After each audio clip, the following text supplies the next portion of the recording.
All right, looks like we're ready to get started. As I always want to thank everyone for joining us. I know what it's like on a Monday for you. For me, Monday is Monday.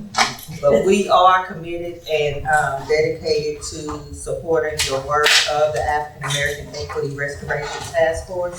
So I'm officially calling this meeting to order. And as a guest, we want to start with our gracious host.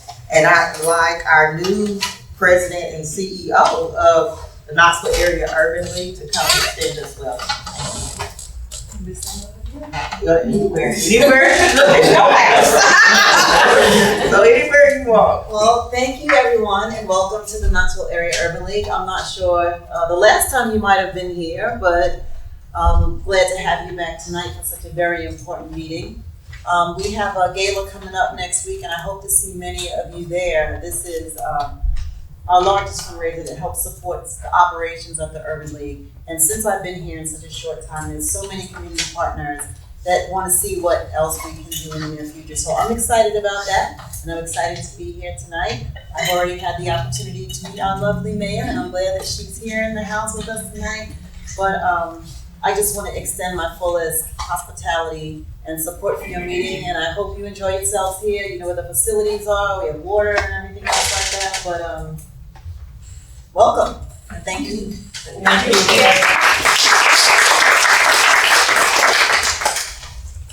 For tax members that are present, we will take approval of our minutes and anything that requires a vote at our next meeting. We haven't quite hit a point where we have some illness and some other issues going on impacting attendance, but we understand life happens. So we will go into our guest speakers, and speakers will have about 15 minutes each to address the task force and answer any questions. We'll try to be mindful of time.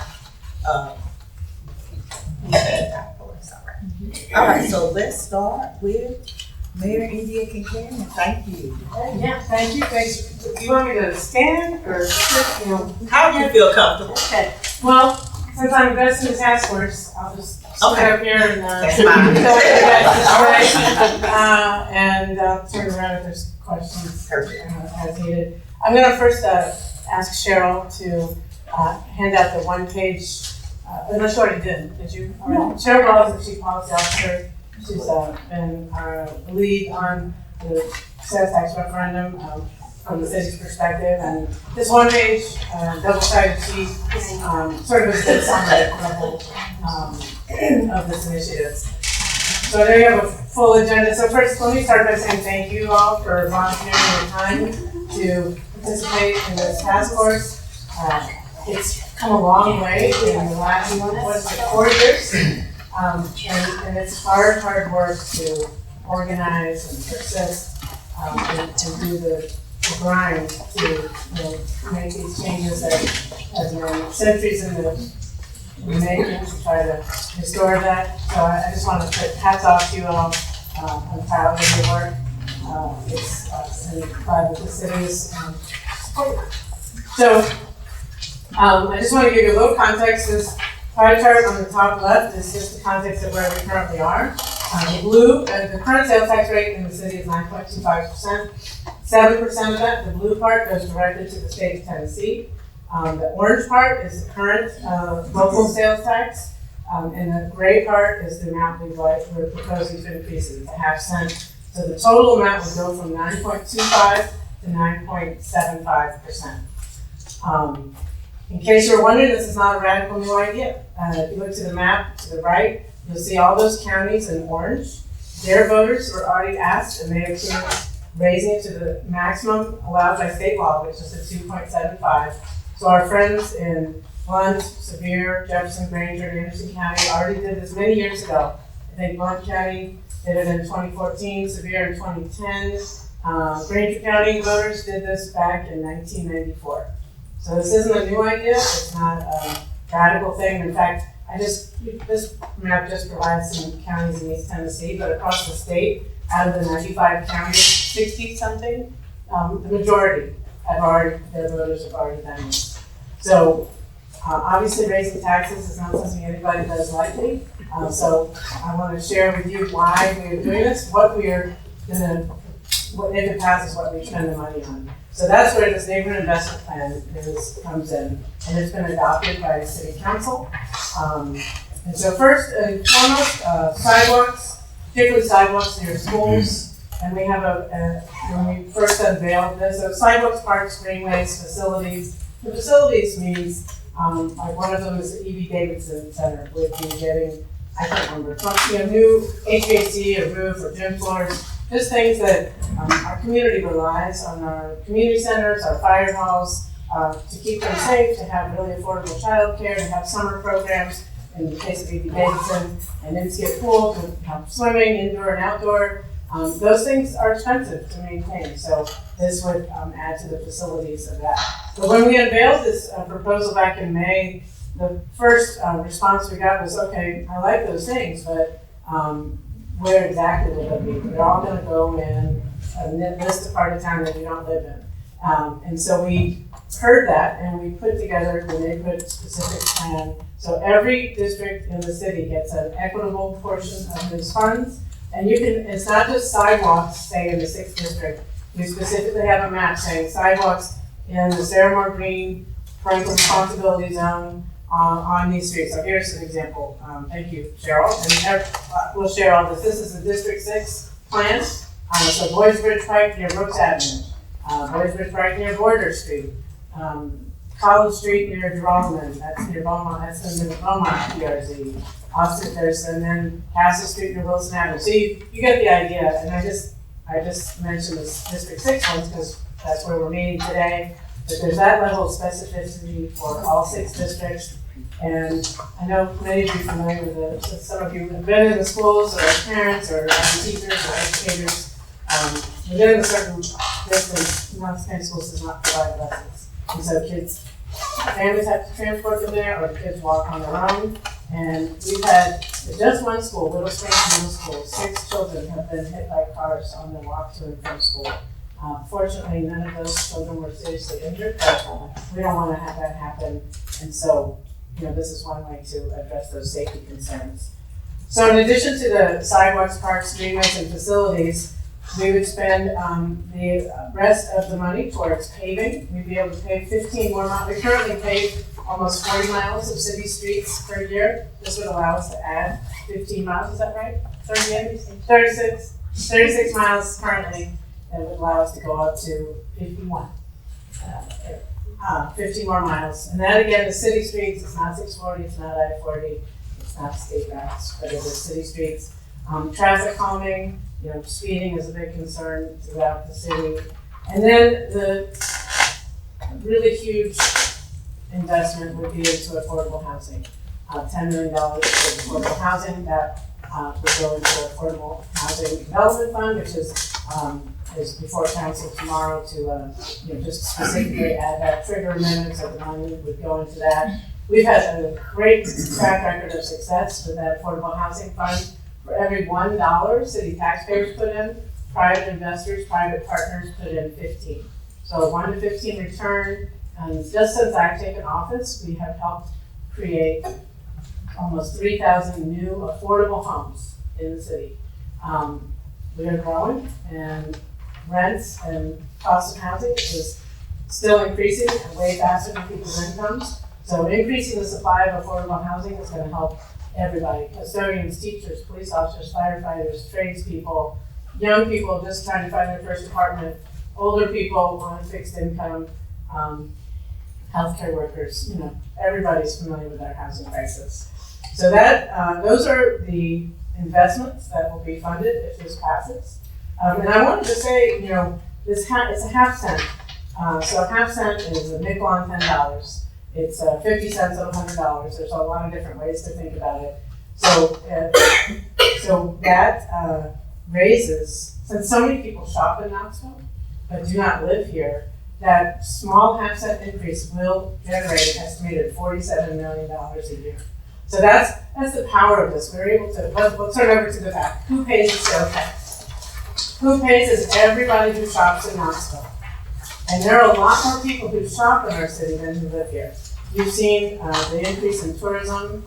Tourism spending in Knoxville is up 31%. It's so it's a lot more people are coming here. They're coming for UT games. They're coming for, they'll be coming for the Savannah Bananas. They'll be coming for concerts, festivals. And while they're here, they're shopping. They're eating out. They're going to shows. And they're buying souvenirs and clothes. And so harnessing the power of all the people who shop here but do not live here eases the burden of our affordable housing crisis, of our need for paving, streets, sidewalks. And we also have a lot of neighbors who call Knoxville home, who shop here, but who do not contribute to city property tax because they don't live in the city. And this is a way to harness their purchasing power as well. We're very clearly and keenly aware that there are a lot of families who are struggling to pay their bills. So we affirmatively exempted groceries. This proposal will not have any impact on the cost of groceries. It won't affect your eggs or milk or meat, or vegetables. We have the power to do that, and we were glad to be able to do so. So council already adopted a trigger ordinance that if the sales tax increases will automatically go into effect. So groceries will be exempt. And I didn't realize this when we first were developing this proposal, but local sales tax is not imposed on all the things in this rack. So it doesn't affect bus fare, prescriptions, gas, the gas tank, the gas station isn't affected, utilities, rent, I already mentioned the groceries, also healthcare, childcare, those things will not have any impact. This half-cent increase will not impact any of those essential household budget items. So how do we raise $47 million when all those things are excluded? It's a little bit on a lot of these small things, like a t-shirt, $27 t-shirt will be an extra 13 cents. 12-roll pack of toilet paper, an extra 3 cents. I also want to mention that the state has a cap on local sales tax, so if you're buying a car, anything over $1,600, there's a cap. After $1,600, there's no local tax collected. The state still gets their share, but the local tax doesn't go after $1,600. So if you're buying a car over $1,600, the increase would be $8 if this passes. So, these are not, they're not negligible, but they're usually, we estimate that for a low to moderate income household, the impact would be $5 to $7 a month. But since so many people are contributing, these investments are going to go to help the whole community, and in particular, people who have to walk to school, people who are in need of affordable housing. So I'll stop there and see if you guys have some questions or thoughts that you wanted to ask me about. You've answered some questions that I had. I did the math and thought about what is 50 cents on $100 worth to me. And I'll start with my perspective living in District 6. Many of you know, I have complained about the sidewalks for a long time. Because as I drive to and from work, I see many students on curbs in the grass. I'm just always nervous and have been. So I particularly look at the investment in District 6. When we talk about an equitable distribution, which you mentioned, I think we're saying what does each community need? And then trying to disperse this 50 cents on $100 across all of the communities in Knoxville. So one of the questions I had, I knew groceries were exempt, but I was curious about other things that are necessities and how that would impact our most vulnerable families. We know that we are facing significant challenges and some are still unpredictable, but we know they're coming. Yeah. So I was interested in that. I am interested in other thoughts and questions from task force members as we kind of consider what this looks like for Knoxville as a whole. As we know, African Americans are all over Knoxville, so it's not just about District 6. That's where I look because that's where I live. But I am interested in what other thoughts might be. For the other counties, did their models present an equitable share? Any other counties? Yes, like did their model present an equitable share across the city? I don't really know because those were adopted at the county level. So, they're just sort of not an apples to apples comparison. So, I'm not sure. I do know that, Sevier County relies heavily on sales tax dollars for everything. And they also have, even more tourists than Knoxville. But we're catching up. We have a lot of tourism more so than ever before. And that has a burden on us because we need to, the wear and tear and the services that they require. So I think Sevier County's been ahead of the curve on trying to tap into that. So we want to give the voters the same opportunity. But I don't know how it's split up in the other counties. Do you know? I don't, and at the time that they were all passed so long ago that might not be actually how it needs to be done at this point, because they were all done. Decades ago. Yeah, more than a decade ago.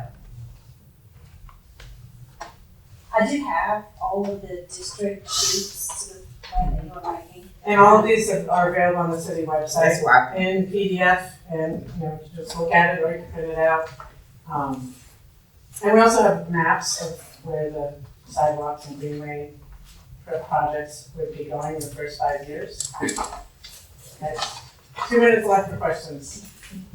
According to time. I was just gonna leave them and let folks grab whatever district. Okay. I mean, you can have all districts if you want them, but if you just want the districts you live in, they're right here. Well, I appreciate the opportunity to present to you all. This has not been an opportunity that Knoxville voters have had since 1988. And I can tell you why, because it's really hard to go to people and ask them to raise taxes on themselves. So I appreciate your thoughtful consideration. To me, the benefits of this are considerable and paid for mostly by people who live outside the city. It's not without any cost to city residents, but I just think the benefits, it's a good value proposition to have all the people who shop in Knoxville help contribute to our community's needs. Early voting starts Wednesday, runs to the 30th, the Thursday, the Halloween Eve, and Election Day is November 4th.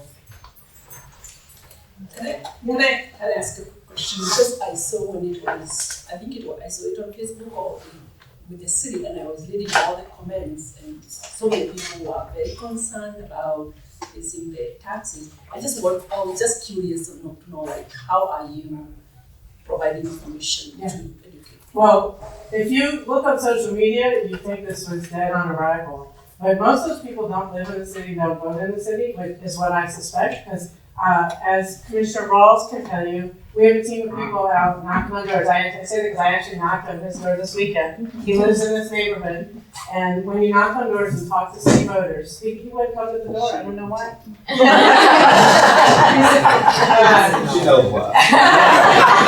Anyhow, we've been out. Our team has been knocking on doors, making phone calls, and the response, once you have a couple minutes to explain, it does take some explaining.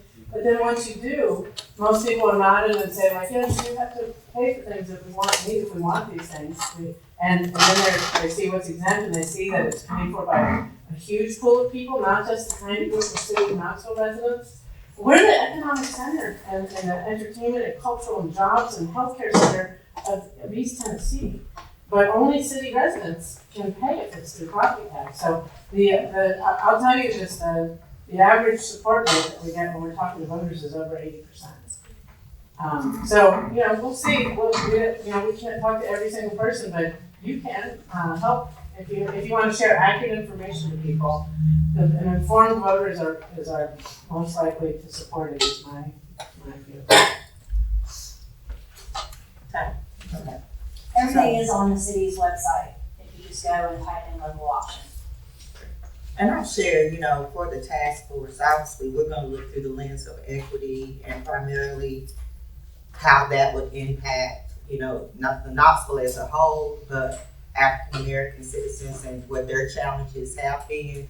And so I can appreciate those things that are exempt, because I think that was a big concern and maybe misinformation about where, and I'm still puzzled at the 50 cents on $100 piece. Pastor, you asked what went on. But we would consider it through that lens, and we can help share accurate information. Okay. Well, thank you very much. And I'm gonna scoot out to another meeting. I've got a couple of neighborhood groups I'm speaking to tonight. Thank you for giving me some time to share this information. And if you have any questions later, reach out to me, Cheryl, the website, or ready to. Absolutely. Thank you.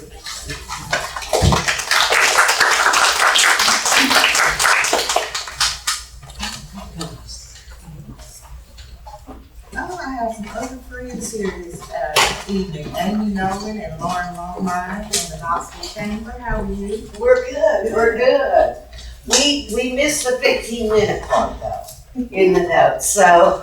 What do you have? We got some slides, but I'm gonna go through it real quick, Okay. and I hope we'll have time. Okay. If you have any questions, because first of all, I'm Amy Nolan. I'm Vice President of Regional Enhancement for the Knoxville Chamber, and it's my teammate Lauren Longmire, can't say your name, it's been a long day.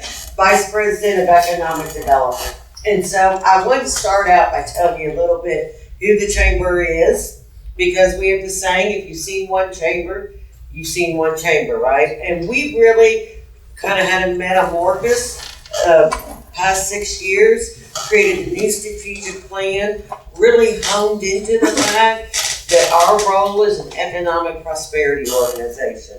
So if you knew us before for having really good parties and events, we don't do that stuff anymore. We do have programming, and people might network there, but it really is about furthering our mission. You'll see this economic flywheel, and this is really how we have organized our work around. At the very top, and that's on purpose, is business expansion. Our reason for being is to help businesses that are here grow, expand, be prosperous. Business attraction, Lauren will talk about that a little bit. And then my team works in initiatives in these 4 areas that I'll go through and highlight some of those initiatives. Our North Star is the average annual pay within Knox County. So you can see we have made some increase there over the last. You can see with the onslaught of the pandemic is where we really took that very sharp curve and to increase the average annual pay. For every $1,000 increase in that, there's $1.8 million in new economic impact. And we use average annual pay because that includes things like commissions, overtime, if you have a side gig, everything that you take in. At the same time, we have seen the poverty level decrease, and as we've seen that average annual pay. So those are both 2 metrics that we spend a lot of time on. A big challenge in our area, and you'll see us talk about this a little, focus on this, is we call this 25 to 55-year-old our growth demographic. That's the people that are going to create the economic impact in our community. That's the people that hold jobs, they build careers, they buy a house, they buy a car, they need a CPA, they need a realtor, all those things.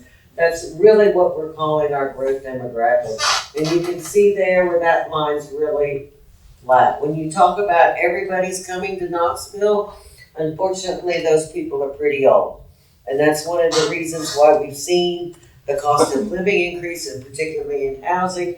They're coming from high-income areas. They're coming with a lot of equity because they sold their house somewhere else, so they've got all that equity. And that has really, you've seen that growth right there really increase the cost of living here in Knoxville. Our new 5-year vision that we have just adopted is called Prosperity Through Innovation. You can see our priorities there. Raise the average annual pay by 30%, lower the poverty rate by 25%, increase that 25 to 54-year-old, raise our ranking in best performing cities, and align with the 2030 protocol. And you say, well, what is the 2030 protocol? So this is our new economic direction. We're really focused on increasing the pipeline of computing talent in the region. So as you all are aware, there's very little that you do anymore without a phone, an iPad, a laptop, whatever. So we really want to, we know that that's the imagination age is upon us, that's where we really want to focus. We want to, we're collaborating right now with educational institutions, we're expanding our digital literacy. We'll be looking at legislation to get computer-related training, we'll talk about that a little more. And advocating for infrastructure investments, and that includes a quantum network and also civic furniture. And we talk about civic furniture because as we need the jobs, right, to recruit and retain talent, but we also wanted it to be a cool place to be. And that's what's gonna attract our folks. So I'm gonna turn it over to Lauren to talk about that part and I'll come back. So I'll go pretty quickly through mine because really the work that Amy's team does, that regional enhancement piece is what I really think I'll be more interested in. But I do want to highlight some things. So as Amy mentioned, I do economic development. So my team focuses on the businesses, the current businesses here locally, helping them grow, expand, and then attracting new businesses to the area. So in our whole pipeline, so if we were to win every project that we have, whether that's a local business that is thinking about expanding or a business thinking about moving to Knoxville, and you can see the makeup of that in the chart there, that would be $4.1 billion of capital expenditure, so the infusion of money into our economy, and then a total of over 10,000 jobs. We won't win all of those. I get asked a lot, what percentage do we win? It changes every year. So I can't even give you that answer. But what I can do is tell you that we focus on each one of these. Whether we think we can get it or not, we put our whole self into it. We are gonna compete against New York City, Chicago. We don't care. We know we have the people here in the community that these companies would thrive in. The one thing we do focus on though is that average annual pay. We, if a business comes to us and says, we really want to move to Knoxville, our average pay is about $55,000 a year. We're going to say, good luck. I hope it works out for you. We're not going to incentivize you to come because we want our people, our community to be able to thrive here. We want them to buy houses. We want them to be able to have a thriving life. And so that needs to be above the average annual pay, which, as Amy mentioned, is about $65,000 right now. So some recent wins. So you can see these up here. I will highlight a couple of them. Green Tech Group, they are going to be building off of exit 402, Midway Business Park. They are air handling equipment manufacturer. Their average annual pay is $75,000. Initially, it will be 440 jobs and $300 million of economic impact. When it's all said and done and completely built out in about 5 years, it'll be closer to 2,000 jobs. And again, that's $75,000 average. Amazon, Beehive, Voitis, Custom Foods, Tracy. What's really cool, I encourage you all to look these folks up, but what's really cool that I want to highlight is that all of these, except for one, is in downtown or East Knoxville. So I want to touch on business expansion real quick. So that's one of our focus areas.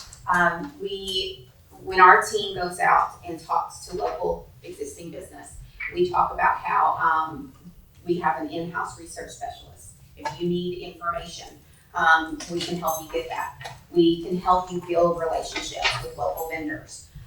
We can help you with problem solve. You're having issues with permits or regulations. We can help you work through that. We can help you identify where to get talent, where to get space, funding options. And then we can also help you with that incentive navigation. If you, there's tax incentives that we can help you with as you grow and move into bigger buildings. Specifically for minority-owned businesses, I chatted with our team and said, talk to me a little bit about what you're hearing in our community with our MBEs. And we visit about 35 minority-owned businesses every year.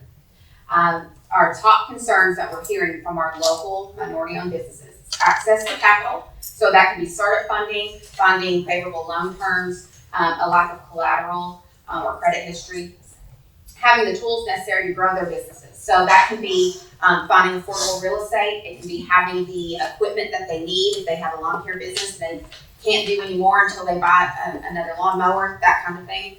Or the software. If they are doing their books by hand or by the free version of QuickBooks, and they know that if they were to expand, they would have to start paying for annual software, those kinds of things. So that's a barrier for them, and then access to mentors and assistants. I'm gonna hand it back to Amy to talk about that kind of stuff. Really quickly. Right, and so our portion, so I want to talk about a little bit in each of those areas that I mentioned, business climate, infrastructure, some initiatives. This is not exhaustive by any other means, but I thought this is something you all be interested in. One of the big issues that we've been spending a lot of time in is childcare. Childcare is a huge barrier for working adults to get people. You kind of know, I'm not going to go over, but we do know that the average annual pay for childcare workers is only $23,000, $24,000. The cost is $10,000 to $11,000, and we know that working parents are choosing to leave the workforce. They're choosing not to take promotions. They're choosing not to go from part-time to full-time. And so this is a real issue that we've worked on. And I want to say before, I should have said this, there's really nothing we do that we don't do in collaboration and partnership with others. And I should have said that right in the beginning. So the United Way really created a strategic plan around childcare, and it was really easy for us to look in there and say, okay, we'll take this spot. This is our lane. And so things that we've done, advocate on the state level, raising the income ceiling, increasing wages for childcare staff, allowing employers and faith-based entities to access grant funding. All of those issues did pass in the last legislative session. On the local level, we've worked with Knox County to really add childcare centers by right in all zoning, so it's not like you have to go and pay a bunch of fees to get a variance to change zoning and do all that. And aligning local language and regulations with state standards to really just make it easier for childcare operators. We are, having said that, you probably heard, we've lost a lot of federal funds, $47 million. So what that landscape's gonna look like now and stuff, but we're already in a lot of discussions about how the state are gonna make that up. For all the good things that happened, it was just like getting a punch in the gut. It really was. So, talent.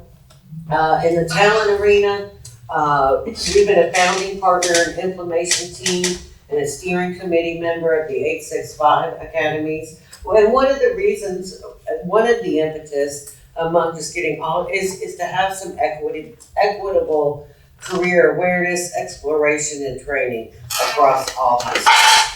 Was really a focus of the 865. And so we continue to work with them. We don't write curriculum, we don't manage teachers, that's what I always say to begin with. But we do kind of advocate for internships, apprenticeships, help link them up with employers and other organizations like K-Tech councils for work-based learning opportunities. And really may want to make sure that those opportunities are equitable district-wide.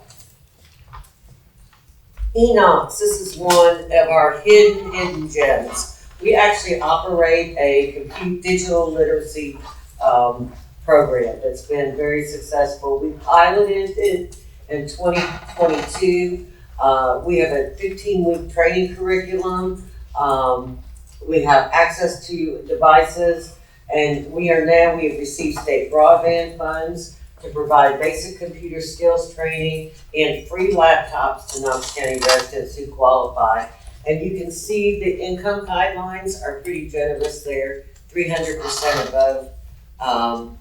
So we will come in, we're partnering with organizations. So please, if you have a church, a nonprofit, folks, let us know. We can deliver the curriculum, deliver the Chromebook, and help you pay for an instructor. Ideally, it would be a volunteer you have on, that you work with, or a staff member that we can pay for the instructor. And then once these funds go away, you have somebody trained in-house to continue this kind of work. We've worked with Centro, Center for English, And I think Goodwill's been a huge partner, Knox Works. So please, we're looking for more site partners. We're trying to get this money. We have about 200,000 to get deployed through 2026. So we would love to have some more site partners on hand.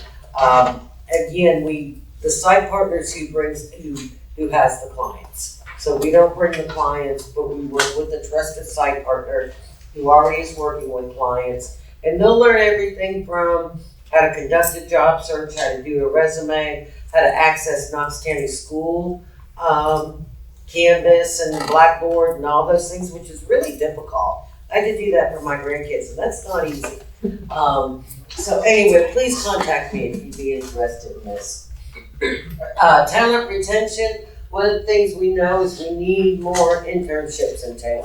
And we beat our employers over the head with this every chance we get. If we can get employees, kids, young people in as interns, the chances are that it will be a good match for both of them. So we offer, even if you only have 5 employees and you say, I'm thinking about an intern, then somebody from our staff will come out and work with you on how to create that program so there's value for both the employer and the employee. We do a workforce services providers director, really want to support the hiring of individuals with barriers to employment, let every workforce service providers know about each other. We've done a lot of programming around this, and I think it's been fruitful to have, if it's a nonprofit working with somebody that has a disability, but maybe they're also just as involved. If you're in the nonprofit world, you've heard about braiding funding, and so it's important that way. But we've also provided, and this says grant support. We didn't provide the money, we've supported their grant applications, should make that clear. And that's, again, some of the just varied partners we've worked with on career awareness, exploration, and training. And last, the Endeavor Summit, don't know anybody attended last week or two. Again, that's our effort really to bring young professionals together to Knoxville and say, you belong here. Look, there's other young professionals here. You're not alone. We put about 250, 300 in a room together. And so really it's an idea that they're not alone in this community as somebody that might be 25 to 40, that there's a lot like them. And that supports, and it's a way of saying the community invests in your personal and professional development. Okay, access to capital. There is such thing as a Knoxville Small Business Network. 11 providers of direct service. I see Pam is one of those nodding back there. She is somebody that we work with in that support network. So we really looked at what's the chamber's role. If we have 11 organizations providing, our role has really been access to capital. So we commissioned Richard DePaul, who was an entrepreneur or executive in residence at KBC, to do a strategy. We announced the 865 Opportunity Fund in January 2023. $6 million in new capital loans ranging from $5,000 to $50,000, targeting women and minority-owned businesses. The Ball Daycare, there's a daycare over on Western. Little Balls over on Western to Oak Ridge Highway was the first grant recipient of this fund.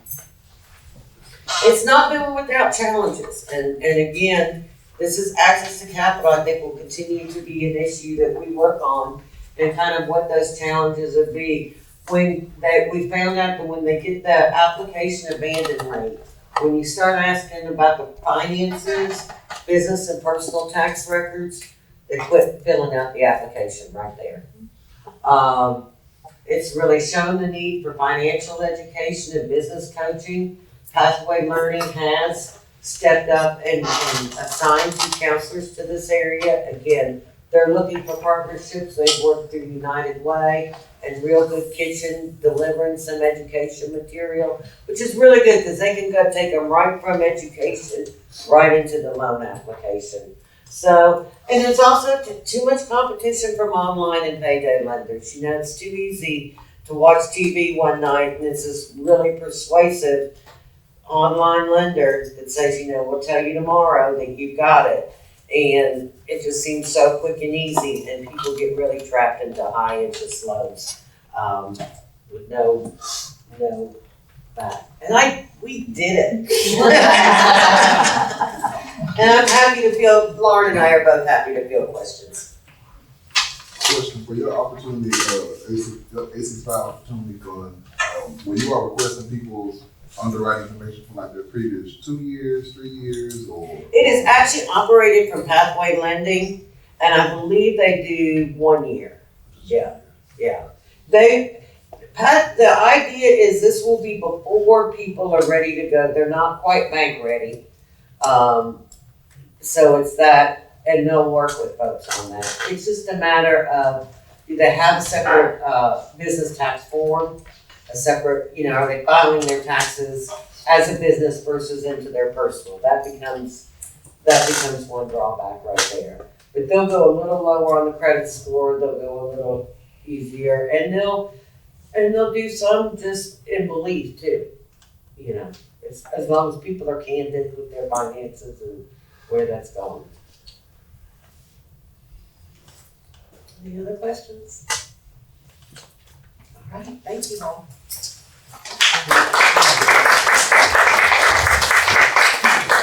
I'll send you some questions just to kind of Okay. the support of our seeing some of the areas that we like in. Sure. I know where to find you. Thank you. All right, we now have Penny Owens and Pamela Cawthorn, City of Knoxville Purchasing and Procurement. Did I pronounce that correctly? Yes, thanks.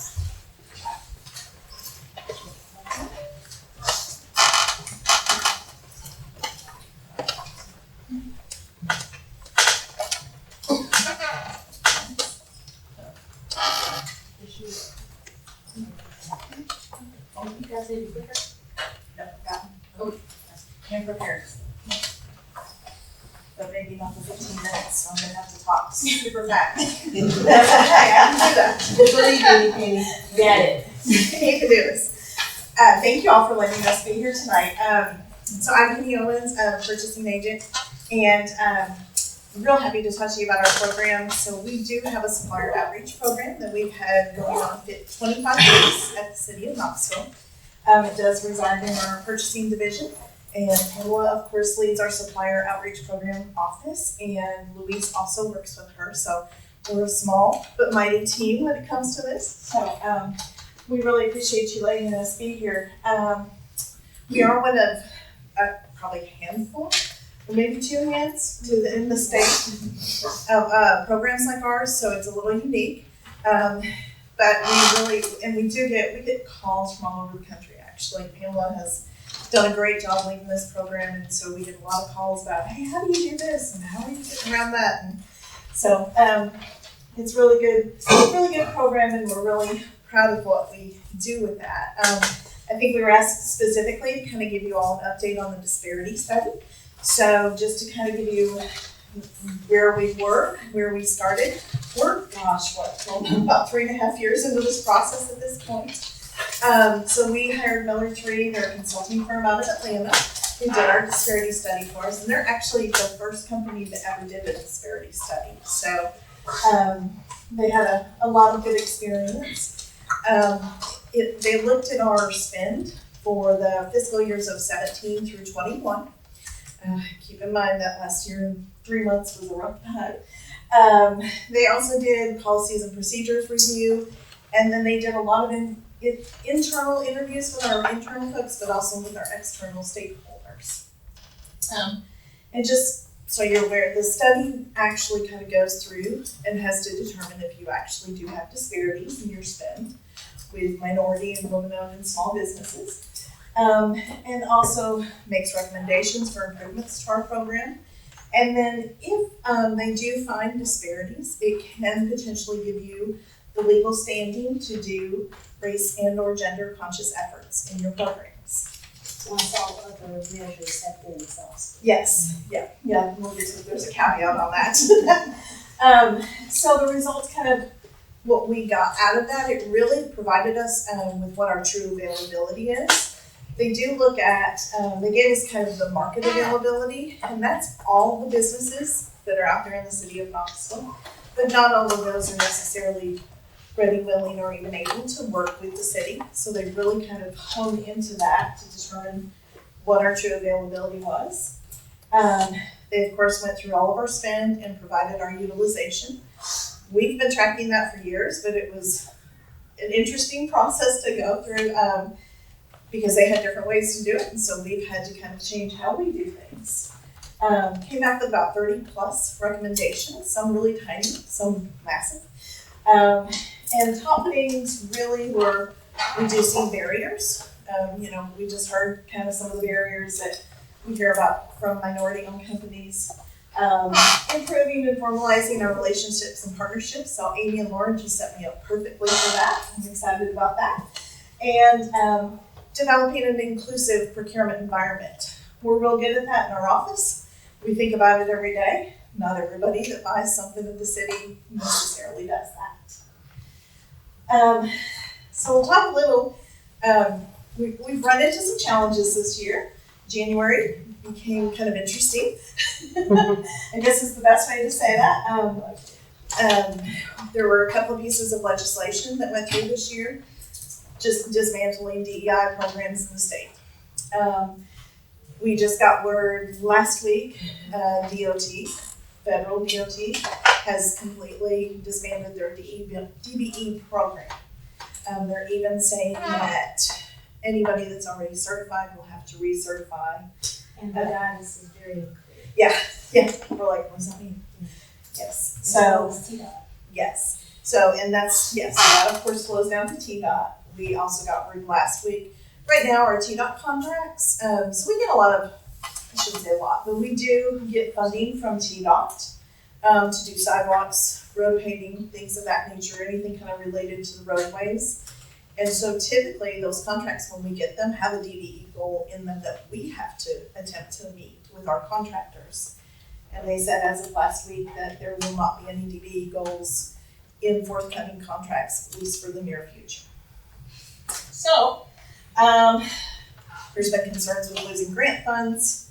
We've seen a list of 350 words that you should have put in a grant application, and diversity is definitely right there at the top of the list, along with a lot of emissions, green. So all that to say, a lot of challenges, but the good news is we're keeping on, we're gonna keep moving because our program truly has been aspirational for years. Still is at this point, and so we are still very much in the allowable realm when it comes to our program. So we have no intention of stopping right now.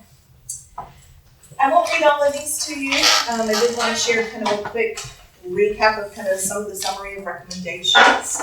Like I said, there were 30 plus. Key things here, a couple top things. Contract compliance. So that's been an issue for us for multiple years. We really didn't have the staffing to do good contract compliance. So we couldn't go back and verify that Prime said, hey, we're gonna use this DB over here. We didn't have the staffing to really verify that and make sure and follow up with them and make sure that was happening. We didn't have the staffing to make sure, hey, are they paying those subs on time? A lot of that really important contract compliance. So because of the study, we were appropriated funding for a contract compliance officer. We have a contract manager who keeps up with keeping them active, but we didn't have that compliance piece.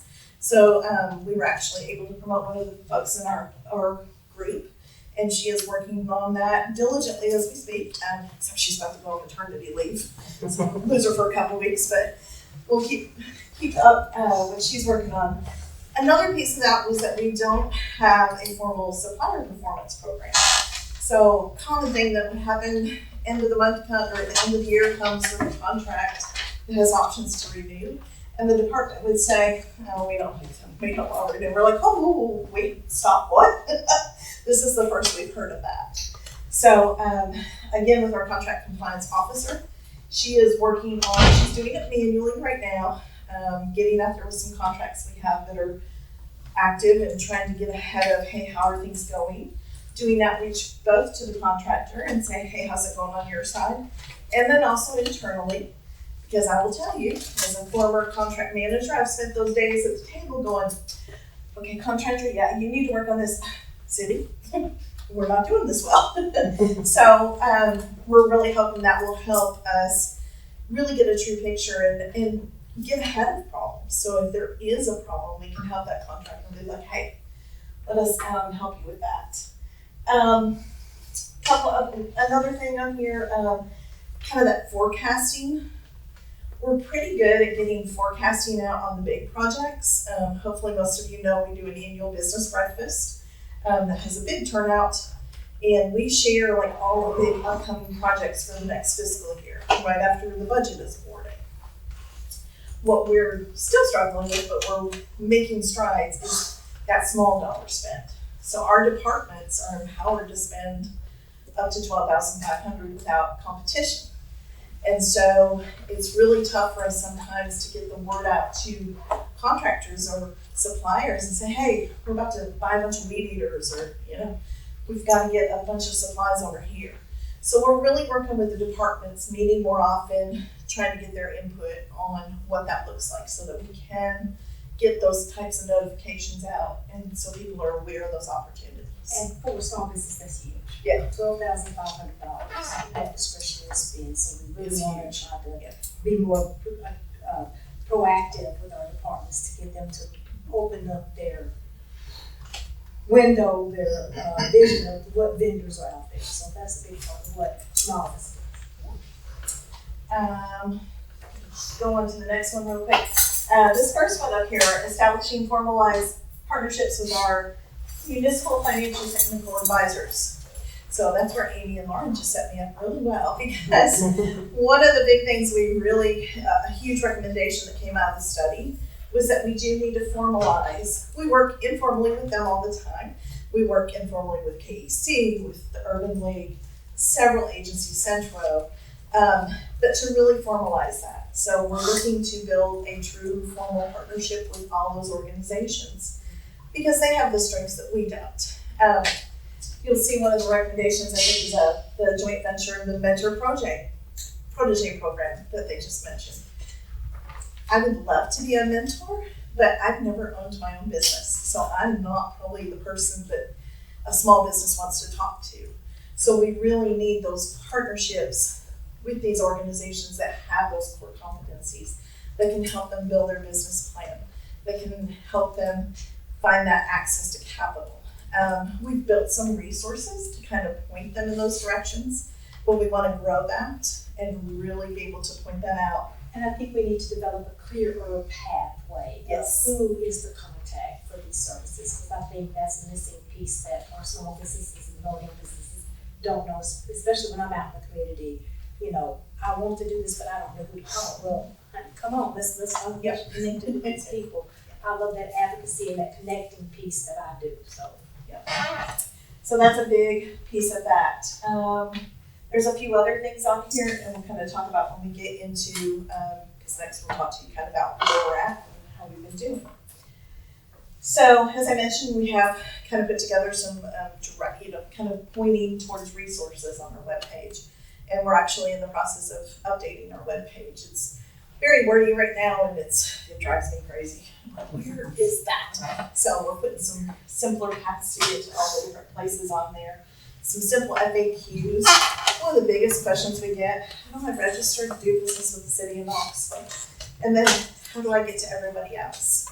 Yes, I wish there was a central repository that we all use the same system, and we don't. I'm sorry. So some of that, one of the recommendations was about our solicitation documents, making those easier to navigate. So we have done that with a lot with our bids, our RFPs. One of the key things we've done there is put that scope of work right up at the top. So somebody can quickly go read that and be, oh yeah, I can do this, or oh, now that I've read the details, no, because our titles might not. We have to kind of put a short title down there so you're like, what is this really about? Outreach training. Pamela has, I want to talk about industry days. Part, going back to that 12,005 level that is from that discretionary spend, one of the things we're trying to do is get those vendors in touch with those people that have those P cards, that can do those direct purchase orders, that can pick up the phone and just say, go ahead and do that. So we started having small targeted vendor fairs. So far we've done industry days for the public service department and fleet that went over really well. They had their whole staff out there. Food was involved. They, to get them there was And tools, they had tools and equipment. hands-on things for their guys to do. So they loved it. So we hope to roll that out even more to some of our other departments and make those direct connections and open up those pathways. Definitely. We've made some other changes. Our quarterly newsletter, so we have done that for quite a while, but we've increased, especially some of that forecasting in that newsletter. We're sending it out this week. It goes to over 10,000 businesses. So we've got a pretty big reach there, but we want to make sure we're getting our messaging out right and that we're using the right avenues to get to everyone. So we have hired Alderwood Consulting to kind of help us with that messaging and how do we, what is our best path? Where do we share that? So we're real excited about that. I think that's going to be really helpful. I talked a little bit about contract compliance already. Mentioned that we have hired a contract compliance officer. One of the things, this was kind of interesting. So the city, grant a lot of funds out to nonprofits. So Urban League gets money, we send money to the chamber. There's a lot of different organizations that we support. And they were like, hey, you're really missing an opportunity here because where are they spending their money? And are you tracking that? So we are now putting language in those contracts when we grant those funds out to say, hey, anytime you spend your funds, we want you to report back to us because we want to be able to track that and show that that money then is also going to small and diverse businesses. Not only track it, but also reach out and say who's out there. Yes. Yeah, because and one of the things Pamela does great is she works with a lot of other public agencies, PBA, Knox County, KCDC, Chattanooga, a whole lot of folks. We have this great network that she's been really instrumental in building that, and we all share each other's procurements. And we all say, hey, you got an email today saying, hey, I got a demo coming up. What are some demolition companies? And so we try to really share that information so we can really find who those folks Or are. do you know of a African American business that does XYZ? So send them their way. So. One of the key things on here too is the bonding requirement. So when they looked at our current construction bond threshold, it was $25,000. So any contract for construction over $25,000 had to have a performance and payment bond. And we were requiring 100% performance and payment bond. Which is a huge barrier. Yeah. So we just recently went to council and had an ordinance change. So the threshold is now the contract amount of $100,000, and we've included the allowance so we can do phase bonding. So when we hire a contract to do sidewalks, they don't go and tear up all the sidewalks all over the entire city at once. They go in zones, and so that way we can do like a 25% bond instead of that whole 100%, and that's a big difference. Yeah. So we're real excited about that. We're just now rolling that out. I had a bid I posted today, but it was a roof, and we're tearing off a roof, so we're sticking with 100% on that one because we've been there with some roofs. And then I mentioned earlier too, kind of that internal culture. As I said, we live, eat, and breathe it, but we want to make sure the folks in our departments who have that spending power actually are following that as well. So we are working on right now on a new supplier champion program because we do have folks who constantly call Pamela and Louise and say, hey, I'm going to buy widgets today. What companies can you tell me? On the flip side, we find out that they bought something. We're like, oh, we had. Yeah. So we want to get ahead of that and make sure that they know these companies are available. So we're really excited about that. I have met with most of the departments since July and said, okay, you got all these things in your budget. What are we gonna do with it this year? Let's get ahead of that. And hey, let's think about what kind of businesses we can pull into those opportunities. And not only that, give them the heads up so that they will be building up Yes. and be ready when those things hit the street or Yes. when the departments get ready and it's possible. 2 weeks. Right. We can do some of that forecasting. And we're doing some internal training. Just give it 2 minutes so I can go. So our progress continues. So as I mentioned, it was really interesting how their methodology was a little different than how ours was with how we track our numbers. So we have had to change that. One of the things we did was if you were minority and woman and small, you got credit for all three. And they said, no, we can't do that. So that has changed our methodology. The good news out of that is that our minority numbers still look really good. We're at 4.77 for the past fiscal year percent. From the disparity study where they did the calculation, it was at 2.33. So we're making some progress there. I will tell you, our women-owned and our small numbers don't look as good because we're not double counting. So that's an area we're going to have to do more focus and be like, okay, are we making sure we're getting enough outreach? And as I mentioned, we've had some challenges where we had to go, oh, wait a minute. Are we okay? Can we keep going in this direction? So I feel like we've slowed down a little bit, but we're good. We're in a good place. We've got a lot of momentum. We really want to get this formalized partnership off the ground with our partners who have those expertise in those areas that can really help our businesses. What's next? We are implementing a tracking, reporting, and automated outreach tool. So it's a piece of software platform that we can use. The way we calculate our time spend right now is very painful. It is a massive spreadsheet with about 60,000 lines per year. And we're doing that all manually. So we have found a platform that we can use, that we can upload a lot of that data, and it'll make that so much easier for us. And it will also kind of give us more real-time data. We're only able to do that about every 6 months just because of the time it takes to do all that calculation. This should give us, we'll be about a month behind, but that way the departments will be able to be like, oh, it's October, I'm already in trouble. I better call Pamela. I need some help. So we're really excited about that. We're looking at a new outreach/training for suppliers. It's kind of a 4-part training university, maybe. We haven't decided what to call it exactly yet. But like that first step of it is probably going to be with our partners. Like, hey, come in and tell them how do they get access to capital? How do they do their business plan? Help them figure out where they are and if they're ready to do business yet. And then we'll go into registration, getting ready. And then we'll walk them through, here's how you fill out a bid. Here's how you write a proposal. Which was a big point in the disparity study recommendations, that we were not using our community partners to be the best thing. We were trying to do it in-house. Resources here and point them that way.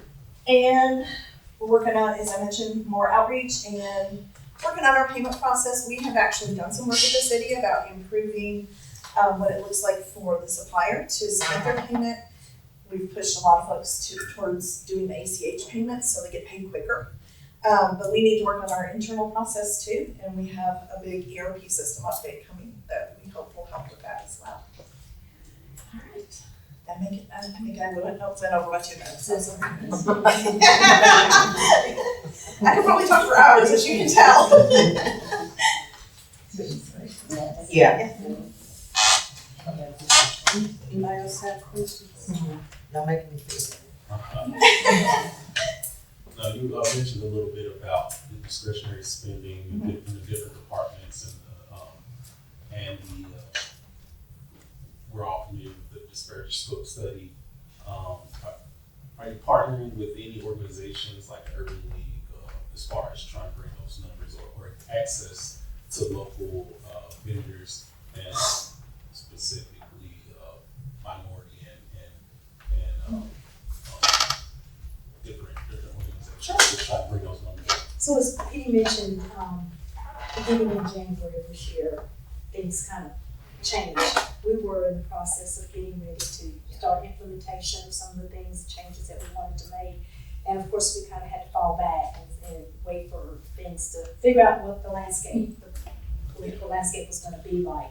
So we have delayed putting out some of that stuff, and the same thing with TDOT and State of Tennessee just rolled out their new website this morning. GoVid is not GoDV anymore, it's GoVid. So everyone has been working to figure out the path forward. And so I think that's where we're at. We've been waiting for the comment to settle. But to your question, yes, we have some things that we're looking to do to try to boost that, which is part of that. That partnership that Amy mentioned, we want to expand on that and identify the core things that each of the groups do and the overlapping things that we're doing, and then also bring in some others like Pathway for the capital and grow that culture, and then have that shared website where we can say, when I have someone that walks into my office or stops me at an outreach event, instead of come on, let me show you, give you the address in here, go to this website, all the partners are there, all the shared information is there, instead of having to go to all these different websites. That's the vision that I've presented to the group. That's what we're looking to roll out, but again, we've had to fall back and wait for the things to settle. And just a quick follow-up, that all saying that outreach up to this point, where do you see the shortfall being? Is it a lack of bids, or do you feel like it's been a lack of outreach, or maybe even a political problem? Just being frank, I think that not all of our small businesses, specifically our minority-owned businesses, consider the city as a legitimate partner, client, thank you. So I think we need to do some more outreach to show them that it is possible to work with the city. There have been some barriers, we're working on that. And they need someone to get out there and show them or guide them and connect them. I think that's what the problem is, and I think that we could do that a lot better when we partner with our other agencies. And we hear that even just with small business, I mean, in general. You know, if there is a fear of, oh, that's a lot of red tape to work with the city, and we aren't ready for that. We want to be able to make that better and make it workable so they don't have that, so they feel comfortable and feel like they can do business with us. They say they don't know where to start. When I talk to a lot of them, that's not a good thing to hear in the community. Well, sometimes at a time, sorry. But I'm just curious, real quickly, as we are exploring the landscape and how things may look a few months from now, we presented a lot of great opportunities for recommendations, but have you also been exploring once and but just what it might look like, how things might shift, or are other areas you see partnering with others? Like, are they all exploring how things might look, or ways where you can still accomplish the goal, even if things have to shift and change, or just, I'm sure they've been bad, but now, even as we were waiting for things to settle, we're still working in their lives. We meet monthly, matter of fact, we're meeting Thursday, and we discuss things and we share ideas, and we're trying to figure out now, tell me what your agency's doing now. So we are still working to try to figure it out and to collaborate. It's just. But we're still moving with the majority of the recommendations. Yes. Yeah. And I think we kind of mentioned, we kind of skirted over that, but we do have the race and gender conscious efforts. So we do have that possibility, but the consultant was very adamant. You need to take as many race and gender neutral efforts as possible first. See if you're moving the needle, and if not, then you can go into those. Exhaust all of our other efforts. So that's reporting is really key, because we gotta even be able to tell if we're truly moving the needle. In order to be able to legally be sound program, we have to exhaust all those efforts. But everything we're doing right now is neutral, so we can just continue on as we have been and keep going. A couple of questions. Well, one is the offer. thinking about the work you're doing and the chamber, and as we try to navigate the climate right now, I think our subcommittee has an opportunity to be boots on the ground. So we can maybe say some things and do some things that you have to be cautious of right now that we don't. I had a couple of questions. One was about forecasting. How far out? So when and just to make sure I'm defining it correctly, you're kind of saying this far out, we're going to need this and give people an opportunity to prepare to bid on those things. Okay, how far out? So we get our picture of our budget annually. So, our budget gets appropriated annually, so that happens in May. Okay. So the big projects, we really can probably forecast out almost a year ahead. That gets a little tricky because I handle engineering and they get behind on projects and we think it's going out next spring and then it's next fall. But that's the goal. But they know it's coming, yes. So then you have an opportunity to chunk those pieces down and make them Yes. accessible for Yes. smaller. Okay. Yes. But we try to provide that forecast in June when we have our big breakfast. That's when we roll out and show the list of projects. And anticipated date of implementation. And my last question, I recently saw something and I didn't dig too deep, but the things you're wanting to report on, will you be able to publicly report on, based on, I think it was a couple of weeks ago, the intentional efforts that call out reporting the gender race? So far, everything I've seen Okay, at this point, it doesn't say we can't do that. Okay. It was very encouraging to me today when the state of Tennessee rolled out their website that they continue to include women-owned and minority-owned small service-disabled veterans. So that was like, yes, moment for me. So yes. And then I believe there's some concern about some of the grants, but I did read if you're already in working at KDB, we ran into this. If you've already been awarded a grant and a part of the grant had criteria about your efforts to reach minority women owned businesses, you can write a waiver so that you can continue to do that to meet those grant requirements. Okay. We haven't run into anything yet. Okay. So far we've been okay. All right, any other questions? And I was told that the grant, you had a project, a contract in effect right now that continues with those goals and things. Okay.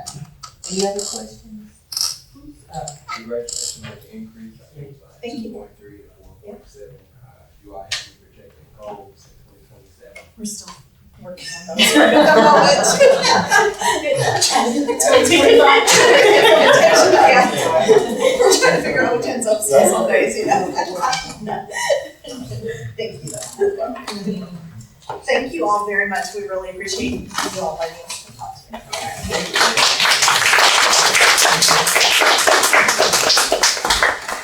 Y'all, we're gonna have to rock and roll, but we do appreciate all of the information. It's gonna be very helpful to fuel some of the discussions we have in our subcommittees.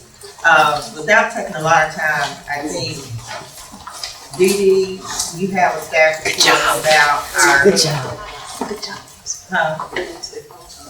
I said it won't take it. Okay. Our scholarship and our grant recipient impact summary. Very fast.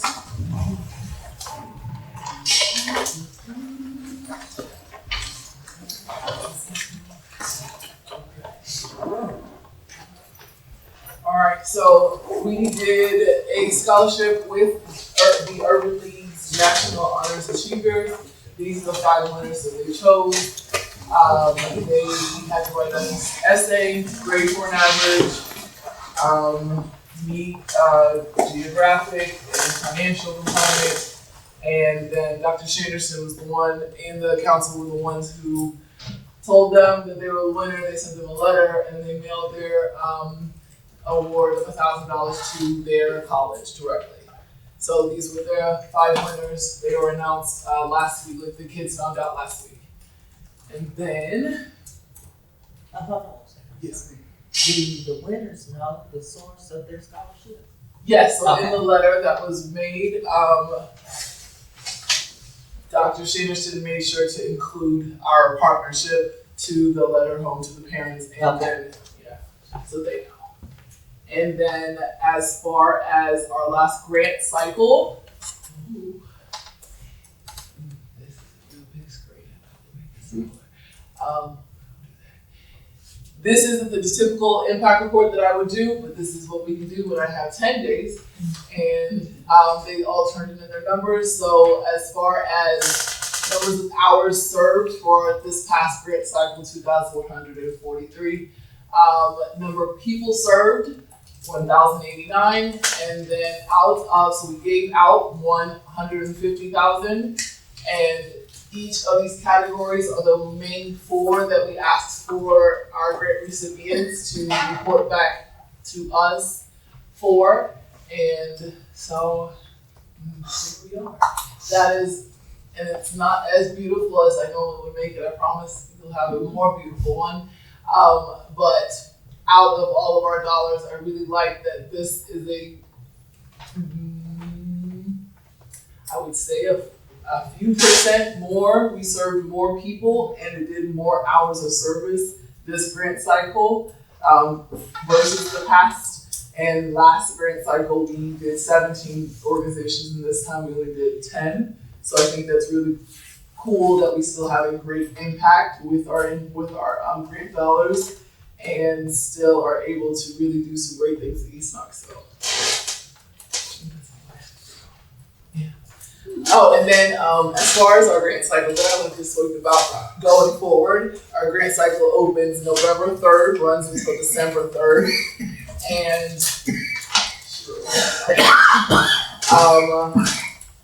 we are making videos and things like that for our grant recipients this year. I'm also going to even do like an intro to all of our grant recipients once we find out who they are. That way, we can all be on the same page again and continue to go forward. I would like for everything to kind of be streamlined so everybody kind of starts to know what to expect as far as our grant cycle goes. So we are hoping to again have the same time frame, which means we have to have like a January 5th grant review meeting, January 12th we'll vote, February 3rd we'll go to City Council. That way we can get their money out in the spring and then go ahead.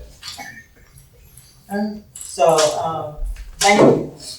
I know it was a lot. That was a lot. We're getting a snapshot of a lot of work, and we were able to take input from the community and provide more transparency and access as to how you can get the grants, making sure that, and because we want people to win the grant. So what's your best opportunity to do that?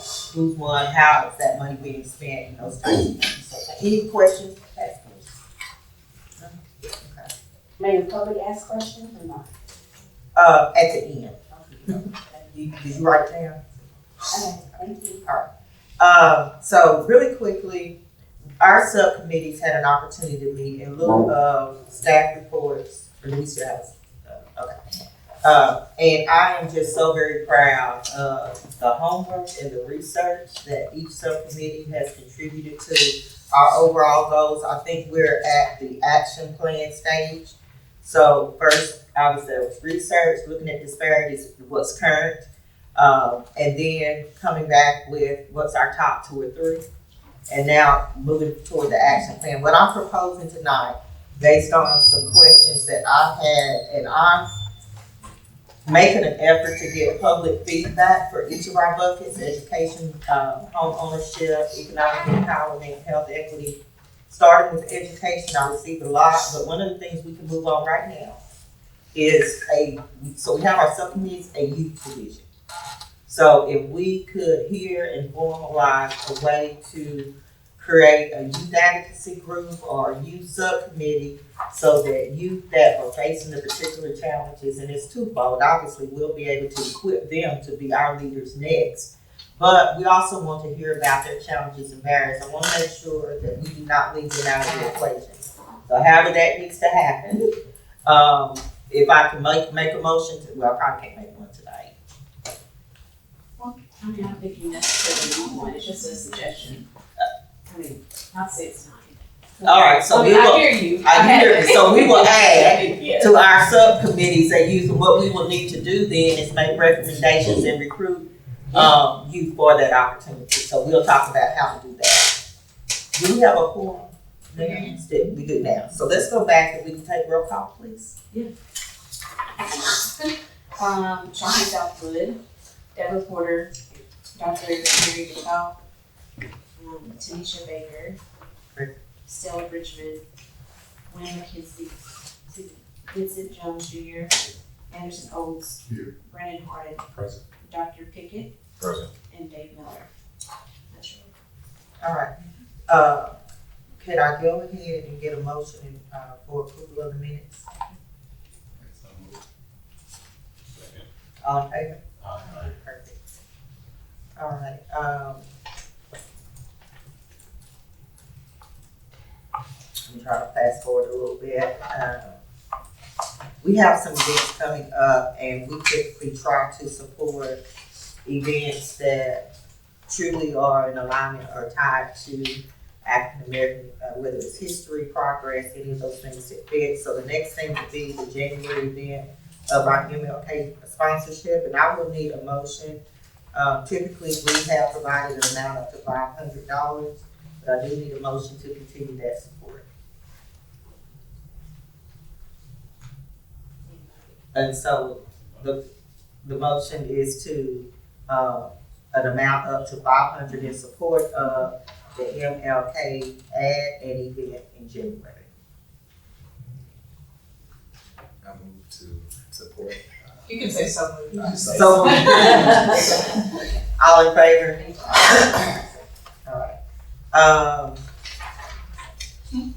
We will not meet again formally, this type of meeting, until January 12th.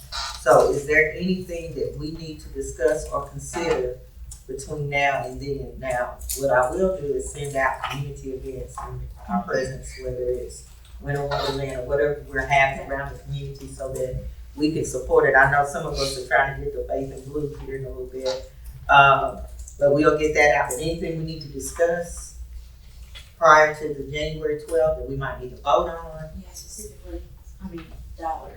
Mm-hmm. These are like. Now, they're gonna meet about the grant stuff on the 5th, and then we will vote on the 12th, right? So we'll get that, okay. Anything else? So we already have the framework. Yeah, we got a framework.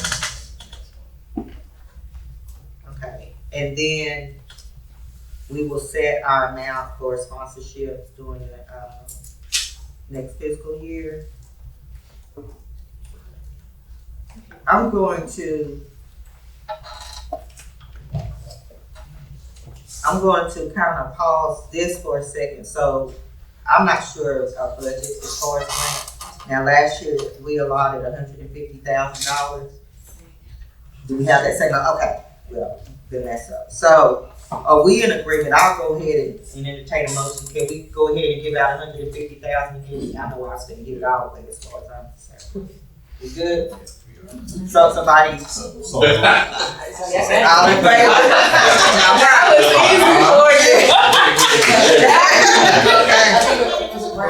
Brandon and then Kurt. Okay, I'm sorry. I did go kind of quickly. I'm sorry. Dee Dee's already given us kind of an overview, but we have the template. There was a lot of intention around that and a lot of transparency. We can see everything. And important dates then would be the grant review on the 5th for those involved in that. Our next formal meeting on the 12th. When is the next subcommittee? Subcommittees will meet again in December. We said last month, so December.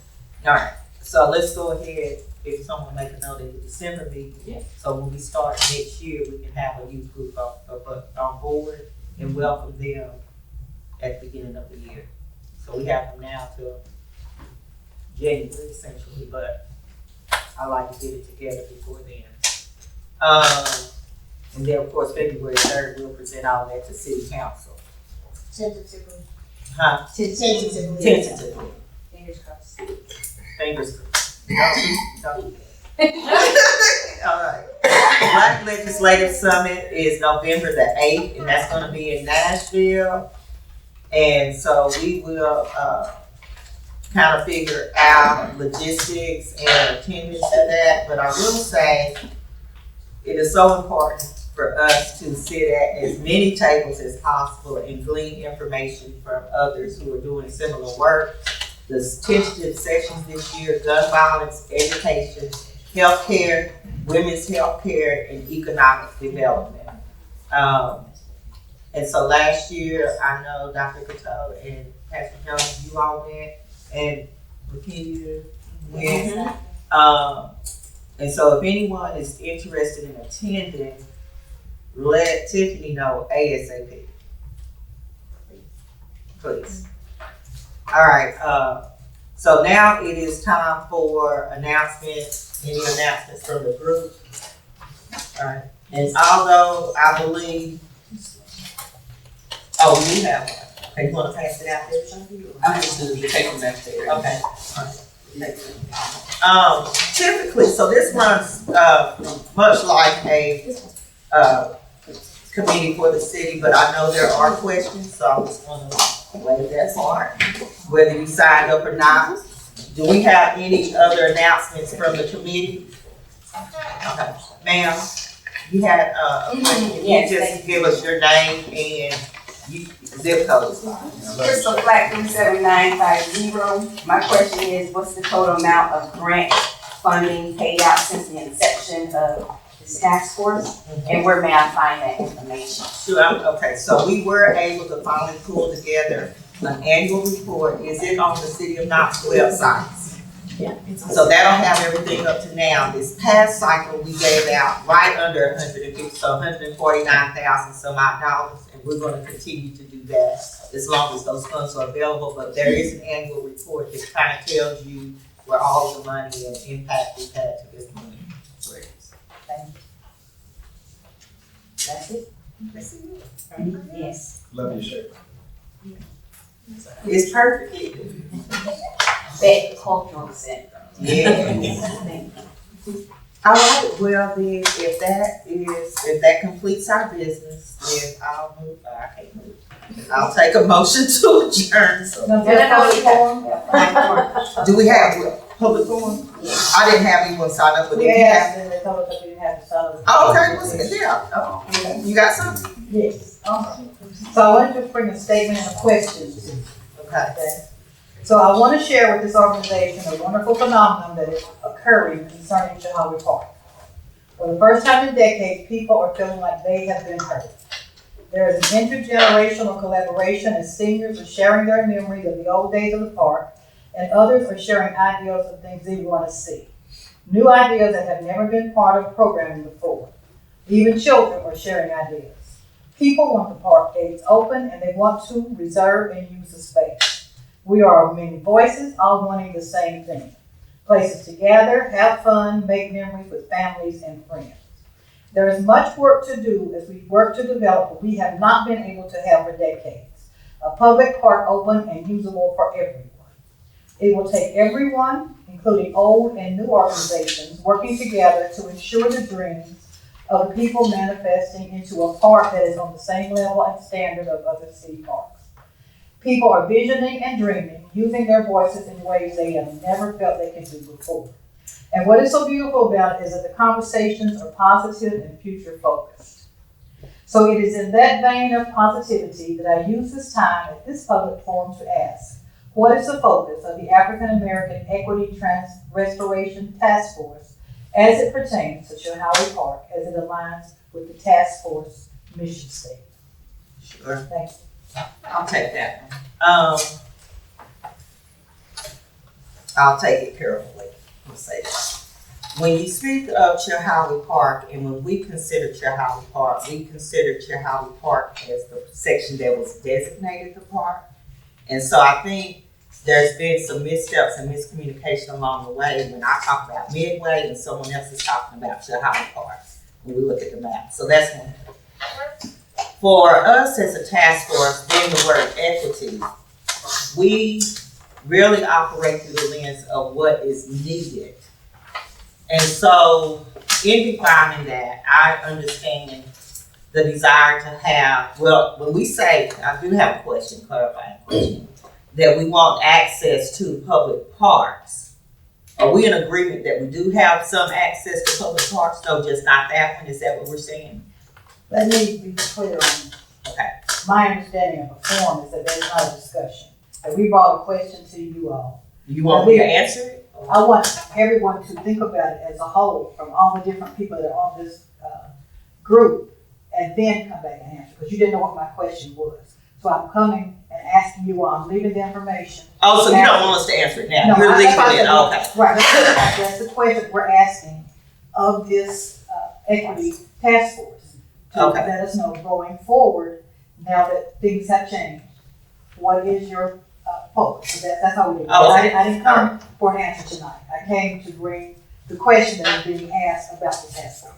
I just want to clarify a question. Would you like individual responses or would you like a collective response? No, I think it's a collective. A collective I think response. because that is important to the people that have seen some of the reactions in the city, and this is an important task force. So going forward, that's why I didn't come for an answer tonight. Okay. I brought you the questions people are asking about this committee. Do you have it so that we can Yeah. know okay, if you, but I do still need to clarify, but we are talking just specifically about that public park. Correct? When we answer the question, we are talking about that public park. We're talking about your public park. Sure. All right, any other questions you got one? Right, great, yes, speaking. I have a handout for 10 members, and I counted that there's 10 here. I'm gonna pass it out at the end, okay, just so that I can have their attention. And also I wanna say this, that you may call time on me, and at the end, I'm gonna pass it out to you, so you know exactly where I'm coming from. Yeah, so go ahead and start your clock. Okay, so I want to say good evening to the African American Equity Restoration Task Force and Knoxville residents. I'm Crystal Flack, and I'm here today to address this task force regarding the deviation and the mandate established by Resolution 367-2020. The legal foundation is this. On December 15, 2020, the Knoxville City Council unanimously adopted Resolution 367-2020, which constitutes an official municipal admission of deliberate harm to African Americans through urban renewal from 1959 to 1974. The resolution documents specific harms: 72 residences, 9 businesses, 2 churches that were demolished for one project alone. And we know that there were numerous projects, 3 in particular. The city acknowledges these actions disproportionately target minority communities and cause devastating consequences. This admission creates legal obligation under multiple frameworks: constitutional protection against uncompensated takings under the 5th and 14th Amendment, civil rights statutes prohibiting discrimination or discriminatory government action under 42 United States Code, Section 1983, and principles of equity requiring remedy for admitted wrongdoing. What this task force should be doing: your mandate is restoration, not handing out scholarships. Because there's a difference between giving people an opportunity for generational wealth and then restoring stolen, lost generational wealth. Total difference. So your mandate is restoration for urban renewal victims. This requires first systemic identification of every displaced property owner and their descendants through deed records, eminent domain filings, and historical documentation. Second, you should have a calculation of compensation using established methodology. Because of time constraints, I'm not going to read that, but you'll have it right here. Basically how, the method should compute regarding how much African Americans are owed. Third, establishment of a compensation fund with clear eligibility criteria, application access or process, and distribution timelines. Again, establishment of a compensation fund with clear eligibility criteria, application processes, and distribution timelines. Fourth, property reacquisition where feasible or payment of current fair market value where original properties can't be returned. And I'm going to quickly say that, for instance, the Chamber of Commerce building recently listed this year that they wanted $7.5 million for their building. And that building sits on land for which Black families, Black businesses probably received $5,000 in 1960. That differential is quantifiable damages. Now, what you are actually doing. That's fine. Okay, all right. Thank you. All right. Well, I believe I said enough right there. I'm about to pass out to you. I really wish that the public got to hear the rest of it. Anybody's interested? How much more about this you have? About a minute? If you give me 2 minutes. Give me 2 minutes. Okay. So what you actually are doing, and I appreciate you for listening. What you are actually doing, your meeting minutes reveal zero discussion of urban renewal victims, property compensation, or remedial calculations in 2025. Instead, you are operating as a general equity grant-making body, funding youth programs, violence prevention initiatives, and educational scholarships. You have distributed $150,000. I have in the last 5 years, but it's probably more. You did the 150 this year, and you told me where to go find the information. I didn't see it online, so that's where I got this information from. But anyway, you meet quarterly rather than monthly. You used to meet monthly, but you changed that. And there was a time where you didn't maintain a quorum. You discuss allocating public land to a white-led nonprofit rather than advocate for Black community ownership. That was in one of your agendas. Speaking of Emory, that's what I'm specifically speaking about. Even though that's a done deal. Anyway, when I say done deal, it's not on the table at this time anymore. So let me be clear, our legal standing does not depend on your performance. The city's official mission in Resolution 367-2020 establishes liability. The document harm creates damages. The inadequate response demonstrates bad faith. We can pursue, and this is the last bit I'm gonna read. I'm going to read this part right here, and I appreciate and respect you giving me this time. But I want to say we can pursue federal civil rights claim under Section 1983 for violations of due process and equal protections. We can assert state law claims for continuing tort, fraudulent misrepresentation, and breach of fiduciary duty. We can invoke the continuing violation doctrine because economic harm persists today, rendering statute of limitation inapplicable. So I thank you for your time. You have left each of us. Yes, I do. Thank you.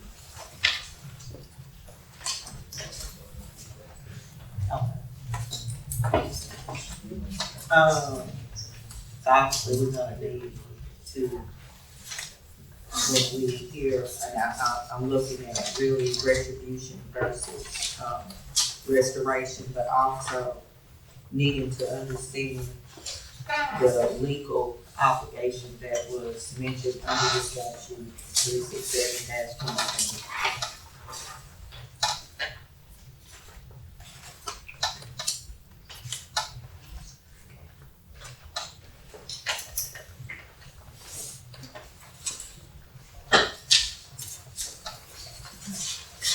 Anyone else?